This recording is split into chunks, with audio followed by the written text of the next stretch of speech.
Bonjour les gars, bien bonsoir les gars, comment vous allez? J'espère que vous allez bien. Bienvenue dans cette deuxième vidéo de la formation IPTV, comment avoir les chaînes gratuites. La fois dernière, nous avons parlé des généralités, définition de IPTV, avantages et inconvénients. Donc aujourd'hui, c'est le 29 janvier 2026.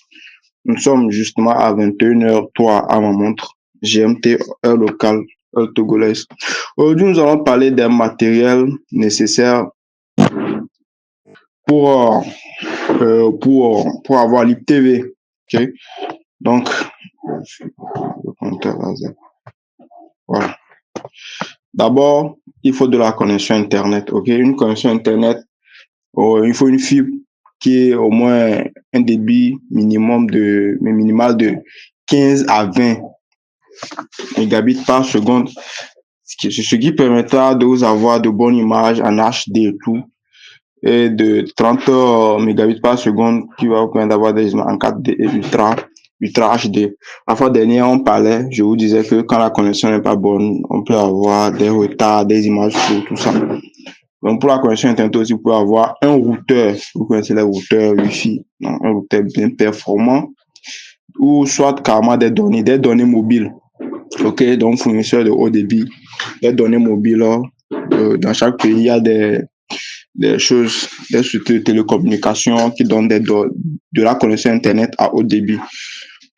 Ensuite, les récepteurs pour lire IPTV, ok. Donc, c'est-à-dire,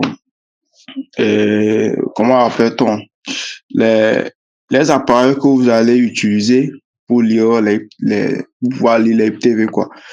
Premièrement, il y a l'ordinateur PC.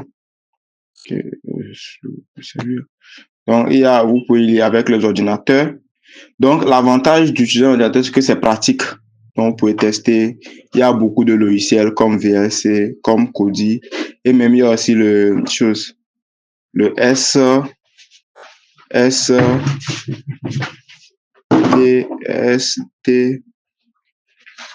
STB EMU. Nous allons utiliser ça aussi. Nous allons utiliser le STB EMU. Bon, vous allez voir ça dans le reste de la formation. Il y a le STB EMU aussi que nous allons utiliser. Je vais effacer ça. Je vais effacer, lui aussi je vais l'effacer. C'est quoi ça?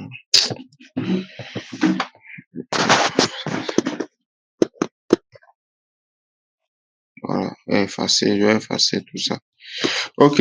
Et puis aussi, c'est portatif. Ok, donc vous pouvez aller là où vous voulez avec votre PC, c'est pas la peine de rester forcément à la maison. Même dans le bus, au cours du voyage, vous pouvez utiliser votre PC pour suivre vos matchs, vos séries, tout.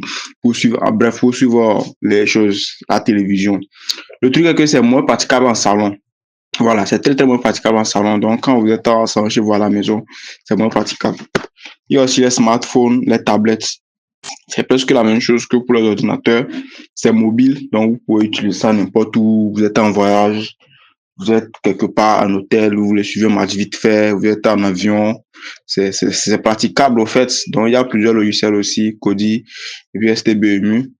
Et puis, mais c'est moins praticable en salon. Donc, en salon, c'est préférable d'avoir des choses, une télévision. Maintenant, les Smart TV. Voilà, les Smart TV, eux, leur inconvénient, c'est qu'ils ne sont pas mobiles, mais ils sont praticables en salon. Voilà l'avantage, ils sont praticables en salon. Eux aussi, ils ont des logiciels comme VLC, comme Kodi, et puis aussi, ils ont STBMU aussi comme logiciel. Ok. Et puis, ils ont STBMU aussi comme logiciel. Voilà. Maintenant, nous allons voir les logiciels ou bien les applications avec lesquelles nous pouvons lire les TV. Ok. Si vous prenez par exemple smartphone, excusez-moi, si vous prenez par exemple un ordinateur, c'est ordinateur ici, je vous l'écris. Il y a Kodi, il y a IPTV ou bien STBMU, je vous parle de STBMU. Il y a aussi VLC que vous pouvez utiliser. Si on prend maintenant un smartphone ou tablette, il y a Kodi, il y a IPTV, il y a VLC, et puis il y a Stelka. Stelka, c'est lui qui a encore STBMU, c'est la même chose. Stelka, c'est lui qui a encore STEBEMU.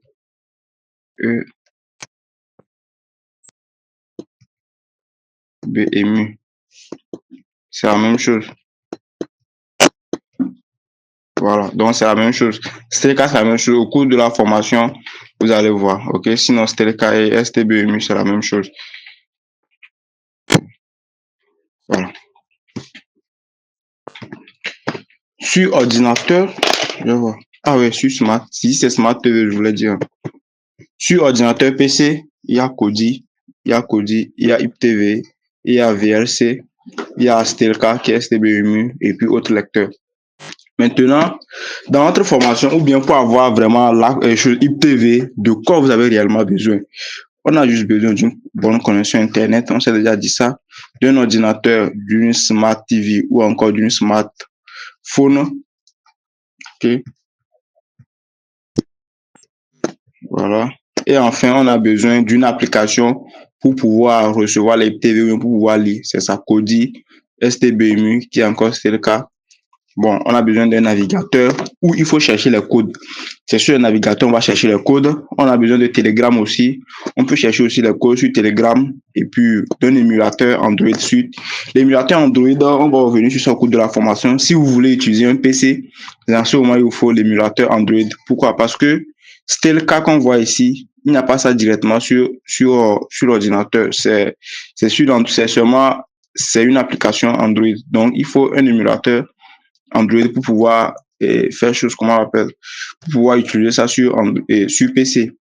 Donc, c'est ce que je voulais vous dire.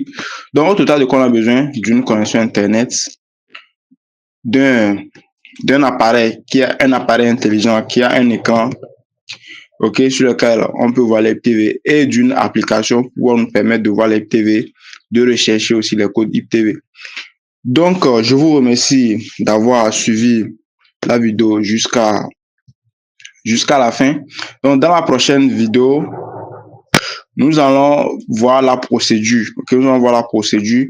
Après, nous allons parler de l'émulateur Android. Ensuite, nous allons parler de STBEMU et de Kodi.